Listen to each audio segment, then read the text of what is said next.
बहुत समय पहले की बात है। एक गांव में एक बुढ़िया रहती थी। उसकी आंखों से लगभग न के बराबर दिखता था। अंधी बुढ़िया के परिवार में वह खुद और साथ में बेटा बहू रहते थे। टूटी फूटी मिट्टी गारे और फूस की झोपड़ी थी।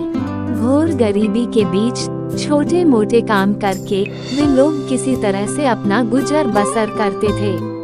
अंधी बुढ़िया गणेश जी की बहुत बड़ी भक्त थी। दिन रात ईश्वर के ध्यान में लीन रहती थी। नित्य नियम से आरती, वंदना, अर्चना, पूजा करती और प्रत्येक गणेश चतुर्थी के दिन व्रत रखती। रात्रि में चंद्रमा को अर्घ्य देकर ही अन्न ग्रहण करती। उसका सारा जीवन बस अपने इष्ट को भजने में ही बीता। वो हमेशा कहती रहती, गणपति की सेवा मंगल मेवा। गणेश जी अंधी बुढ़िया की भक्ति से बहुत प्रसन्न हो गए और बुढ़िया माँ को दर्शन देकर बोले, मैं तेरी भक्ति से बहुत प्रसन्न हूँ, तुम्हें एक वर देता हूँ, जो चाहे मांग लो। बुढ़िया माई का पूरा जीवन घोर गरीबी में बीता था, फिर भी उसमें गजब का संतोष था। माँ ने गणेश जी से कहा, आपके दर्शन हो गए, मेरे सारे मनोरथ पूरे हो गए, मुझे कुछ नहीं मांगना। गणेश जी मंद मंद मुस्कुराते हुए अपनी परम भोली भक्त से बोले, आज मैं थोड़ी जल्दी में हूँ, कल शाम को फिर आऊंगा, तब अपना वर मांग लेना। ऐसा कहकर गणपति अंतर ध्यान हो गए।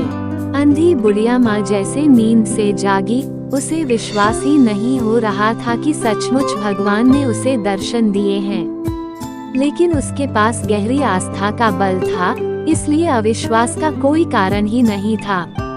वो सबसे पहले अपने बेटे के पास गिरती पति दौड़ी दौड़ी गई और हांफते हांफते उसे सारी घटना विस्तार से सुनाई। बेटे को माँ की बात का यकीन ही नहीं हो रहा था, पर माँ की अटूट भक्ति पर उसे पूरा विश्वास था। बेटा अपनी माँ से बोला, माँ, आप भगवान से ढेर सारा धन मांग लो, जिससे हमारी निर्धनता सदा के लिए दूर हो जाए। पास ही में बैठी बहू माँ बेटे का सारा वार्तालाप ध्यान से सुन रही थी। सास के पास आकर उसने बड़े उत्साह से मधुर स्वर में कहा, माँ जी, आप हर समय कहती रहती हो, बच्चों के बिना घर बहुत सूना सूना लगता है। आप बप्पा से पोता मांग लो। अंधी बुढ़िया माँ सोच में पड़ गई, बेटे की बात मानूं या बहू की। काफी देर सोच विचार करते हुए अनमनी सी रही, पर दोपहर का खाना खाने के बाद वो डॉस में बतियाने के लिए चली गई। बातों बातों में बुढ़िया माई ने अपनी सारी रामकथा डॉसियों को भी कह सुनाई।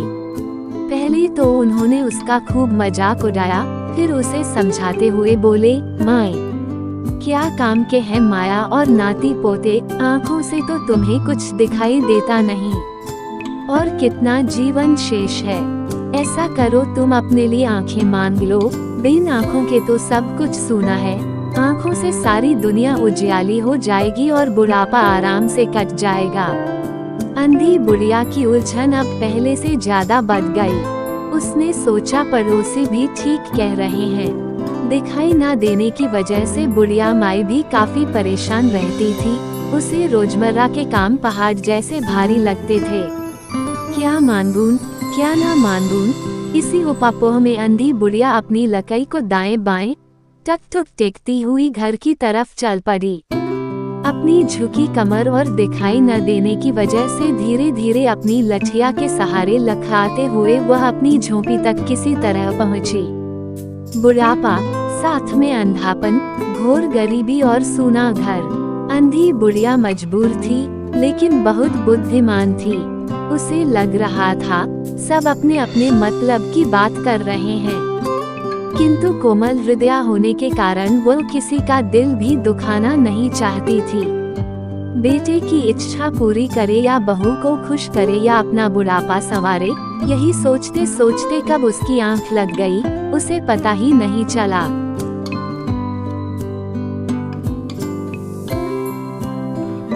खूब तड़के बुढ़िया माँ की जब नींद खुली तो वह खुशी खुशी गणेश जी के आगमन की तैयारी में जुट गई। आज बहू भी समय से पहले ही उठ गई थी। सास बहू ने मिलकर अपनी मिट्टी गारे और फूस की झोपड़ी की लीप पोत कर चमका दिया। साफ सफाई के बाद दोनों नदी पर नहाने गई। वापस आकर जब गणेश जी का भोग तैयार करने के लिए सामान एकत्रित करने लगी तो उनके आश्चर्य की सीमा नहीं रही। उन्हें अपनी छोटी सी रसोई व सब कुछ मिलता जा रहा था जिस चीज की उन्हें जरूरत होती गई। बड़े प्रेम और श्रद्धा के साथ लड्डू, खीर, पूरी, हलवा, 7 सब्जियां, 5 रायते, कई प्रकार के चावल, पुए पकौड़े, तरह तरह की चटनियां, अचार, पापड़, फल, मेवा मिश्री और भी न जाने कितने तरह के पकवान बनाकर 56 भोग की थाली सजा दी। हर तरफ से भीनी भीनी पकवानों की खुशबुएं आने लगी। पूरा घर खाने की खुशबू से भर गया। ऐसे में मनुष्य तो क्या देवताओं के मुंह में भी पानी आ जाए। रसोई समेटकर उन्होंने पूजा आरती की तैयारी शुरू की। शाम होने वाली थी।